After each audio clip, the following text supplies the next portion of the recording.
மனுஷன் அச்சீவ் பண்ணக்கூடிய எல்லாவற்றை காட்டிலும், அதே போல உலகத்தில் நீங்கள் சம்பாதிக்கிற பணம், ஐஸ்வர்யம், சேர்த்து வைக்கக்கூடிய சொத்துக்கள் எல்லாவற்றை காட்டிலும், உலகத்தில் இருக்கிற ஆள் பலத்தை காட்டிலும், இது எல்லாவற்றை காட்டிலும் மேலானவர் நம்முடைய தேவனாகிய கர்த்தர்.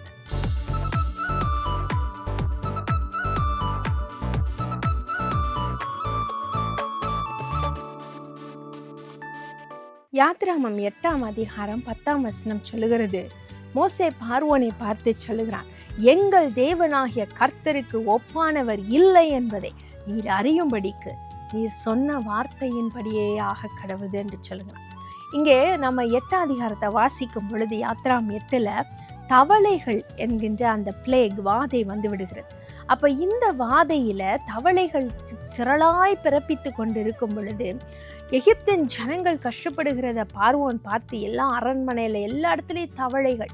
அப்போ இந்த பார்வோன் என்ன செய்யறான், மோசையை கூப்பிட்டு வேற வழி இல்லைன்னு சொல்லி, நீ இந்த தவளைகள் ஆற்றில் மட்டும் இருக்கணும், மற்ற இடத்துலலாம் இருக்காதபடிக்கு நீ விண்ணப்பிக்க வேண்டிய அந்த கால நேரத்தை குறிக்க வேண்டிய மேன்மை உனக்கே இருக்கட்டும், ஏதாவது ஒன்று பண்ணி இந்த தவளையின் வாதை போகட்டும் அப்படின்னு சொல்லுகிறான்.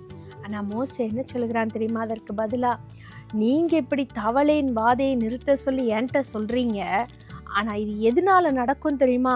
எங்கள் தேவனாகிய கர்த்தருக்கும் ஆனவர்களே, there is none that can be compared to the Lord our God என்று சொல்லுகிறான். எல்லா வாதைகளிலேயும் நீங்கள் இப்படிப்பட்ட ஒரு வார்த்தையை நீங்கள் பார்க்க முடியும் யாத்திராகமத்தில். there is none that is compared to the Lord our God. பிரியமான தேவ ஜனமே, உலகத்தில் மேன்மைகள் எத்தனையோ உண்டு. உலகத்தின் மேன்மையான காரியங்களை அனுபவிக்கவும் ஆண்டவர் நமக்கு அதிகாரத்தை கொடுத்திருக்கிறார். ஆனாலும் கூட நீங்கள் ஒரே ஒரு காரியத்தில் மனதில் வச்சுக்கொண்டு, என்ன தெரியுமா?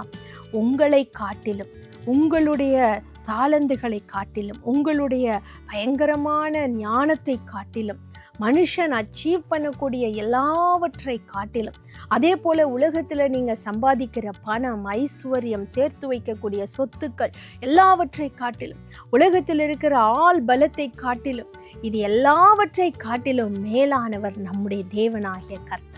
தேவனாகிய கர்த்தர். பல சமயங்களில் நம்ம உலகத்தில் பார்க்கும் பொழுது ஒரு மனுஷனுக்கு பின்னாடி அநேகம் பேர் அவன் ஒரு தேவனை போல பின்பற்றி போகிறார். ஒரு அரசியல் கட்சிக்கு பின்னாடி தேவனை போல பின்பற்றி போகிறார். பணத்திற்கு பின்னாடி தேவனை பின்பற்றி போகிறது போல போகிறார்கள். ஆனால் பிரியமானவர்களே, இவர்கள் எல்லாரும் மனிதர்கள். All these people are men, just men. இன்றைக்கு அவங்களுடைய மூச்சு நின்று போகும் என்றால் ஒன்றுமே முடியாது. ஆனால் நம்ம என்ன பண்ணுறோம் தெரியுமா? இந்த மனுஷன் பின்னாடியும் ஐஸ்வர்யத்தின் பின்னாடி ஓடுவதில்லையே நம்ம குறிக்கோளாக வைத்து கொண்டு தேவனை மறந்து போகிறோம். நமக்கு பணம் தேவனாகி விடுகிறது, இன்னொரு மனுஷன் தேவனாகி விடுகிறான், அல்லது தேவையில்லாத மனுஷனால் உருவாக்கப்பட்ட காரியங்கள் நமக்கு தெய்வமாய் மாறிவிடுகின்றது. இன்னைக்கு யோசித்து பாருங்கள், நம்முடைய தேவனாகிய கர்த்தருக்கு ஒப்பானவர் இல்லை. அவர் வாதையை கொண்டு வரவும் முடியும், வாதையை நிப்பாட்டவும் முடியும். உங்களுடைய வாழ்க்கையில் ஆசீர்வாதத்தை கொண்டு வரவும் முடியும், அந்த ஆசீர்வாதத்தை எடுத்து போடவும் ஆண்டவரால் முடியும். ஆகவே இந்த சூழ்நிலையில் நீங்கள் செய்கிறது என்ன தெரியுமா?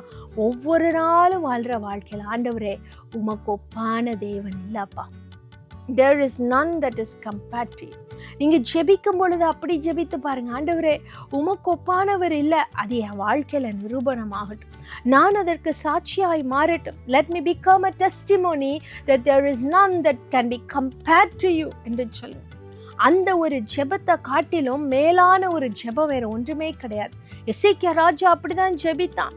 நீர் ஒருவரே தேவன் என்பதை இந்த ஜனங்கள் புரிந்து கொள்ளும்படியா எங்களுக்கு வெற்றியை தாருன்னு சொன்னான். அப்படிப்பட்ட ஜெபத்தை ஏறெடுங்க. மோசே அப்படித்தான் சொன்னான். மோசேக்கு எவ்வளவோ வல்லமை ஆண்டவர் கொடுத்திருந்தார். அவனுடைய கரங்களை நீட்டின மாத்திரத்தில் பயங்கரமான அற்புதங்கள் நடந்தது. இயற்கை அவனுக்கு கட்டுப்பட்டது. மோசே ஒவ்வொரு சென்டென்ஸ்லையும் சொன்னது என்ன தெரியுமா?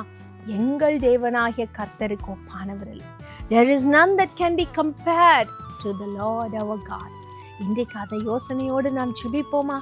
ஆண்டவரே உம்மை போல ஒருவரும் இல்லை, உம்மை போல ஒவ்வொருவரும் இல்லையப்பா. அன்பில், வல்லமையில், ஆண்டவரே புகழ்ச்சியில், துதிக்கு பாத்திரராய், பரிசுத்தவானாய் ஒருவரும் இல்லையப்பா.